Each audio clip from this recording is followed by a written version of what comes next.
aux gens que Dieu ne se précipite jamais pour opérer un miracle. Il permet d'abord de pouvoir analyser le miracle qu'il doit opérer dans ta vie. Écoutez, Dieu ne peut pas reproduire le même miracle qu'il a fait dans la vie de ton voisin. On le dira et on dira qu'il n'est pas Dieu. Mais Dieu fera quelque chose qui va dépasser l'entendement de ceux qui ne croyaient pas au miracle de Dieu dans ta vie. Je suis en train de dire à Paris ce soir, le miracle que Dieu fera dans ta vie va dépasser l'entendement de tes ennemis. Ils ne vont pas croire, mais ils seront obligés de confesser de leur bouche que ton Dieu que tu adores est le véritable Dieu. À part lui, il n'y a aucun autre Dieu. Alléluia. Écoutez, la Bible dit, un jour, Anne va changer sa prière. Dis à ton voisin, change ta prière. Non, dis voisin, change ta prière. Alléluia. Non, ce message est rempli de mystère. Alléluia. Écoutez, elle change sa prière.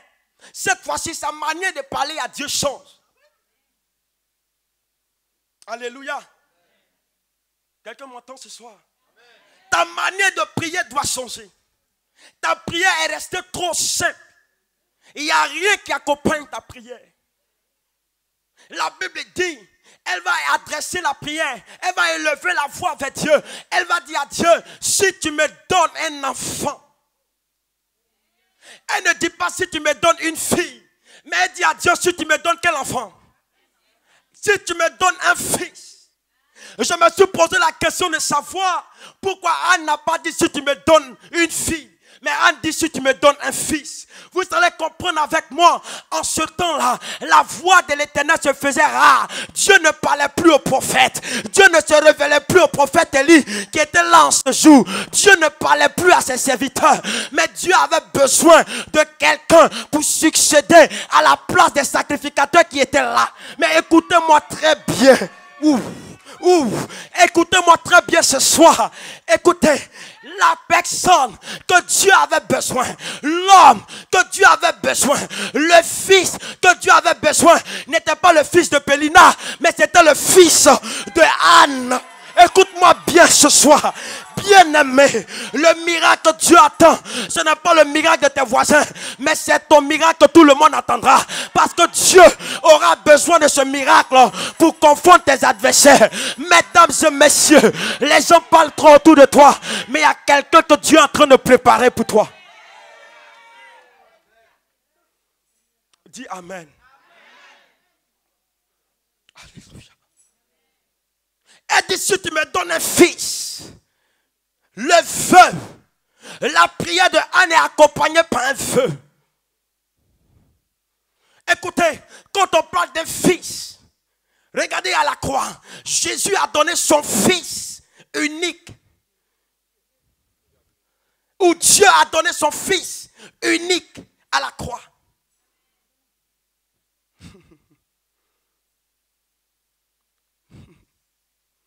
Dieu avait besoin d'un fils. Dieu avait besoin de quelqu'un pour l'établir comme juge sur Israël. Alléluia. Ta prière que tu adresses à Dieu doit être accompagnée d'un feu. Dieu va se saisir ou il va s'appuyer sur ce feu pour pouvoir apporter l'exaucement dans ta vie. Mais si ta prière n'est pas accompagnée par un feu, tu ne verras pas l'exaucement dans ta vie. Elle lui dit, si tu me donnes, si c'est une condition. Est-ce que quelqu'un me suit? Elle sait qu'il est le créateur des cieux et la terre. Mais l'angoisse avait rempli son cœur. Écoutez, je tiens à vous dire à partir d'aujourd'hui, vous ne serez plus des chrétiens qu'on voit de cette manière. Mais si vous arrivez à comprendre ces principes, vous serez meilleurs dans cette vie de chrétienté. Il y a des hommes de Dieu qui t'ont choqué.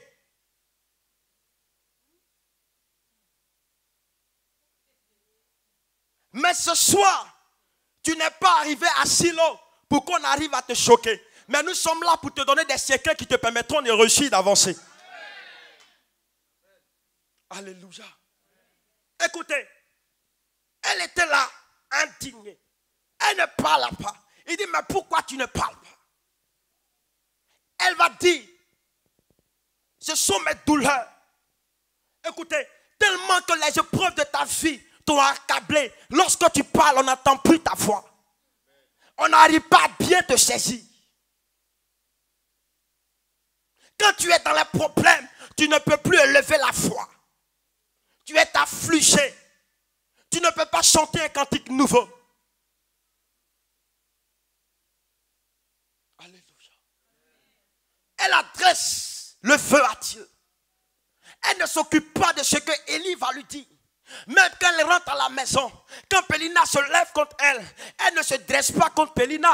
Elle n'a pas affaire à Pélina. C'est pourquoi je dis par moment aux chrétiens, vous vous trompez de combat. Tu ne dois même pas combattre avec ton adversaire ou ton ennemi. Est-ce que quelqu'un me comprend ce soir?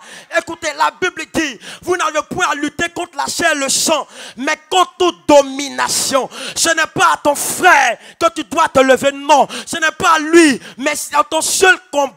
Se passe entre toi et Dieu. Écoute-moi très bien. Dieu, dans le secret, est en train de mener ton combat. La seule chose qu'il doit te donner, écoutez, la bénédiction, avant d'être physique, elle est d'abord quoi? Spirituelle. Elle se matérialise dans le spirituel et elle arrive dans le physique. Je tiens à te dire, le miracle que Dieu doit te donner est en train d'être préparé dans le spirituel, mais cela va se matérialiser dans le physique. Je tiens à te dire ce que tu attendais depuis des années, le vœu que tu as adressé à Dieu.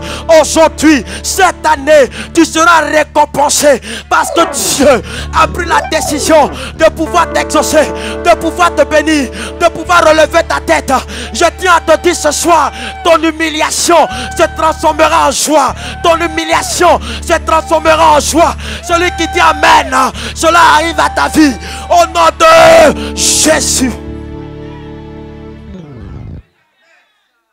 J'ai dit à des personnes, on peut te fermer une porte, mais on ne t'a pas fermé les écluses des cieux. Le ciel n'est pas fermé pour toi.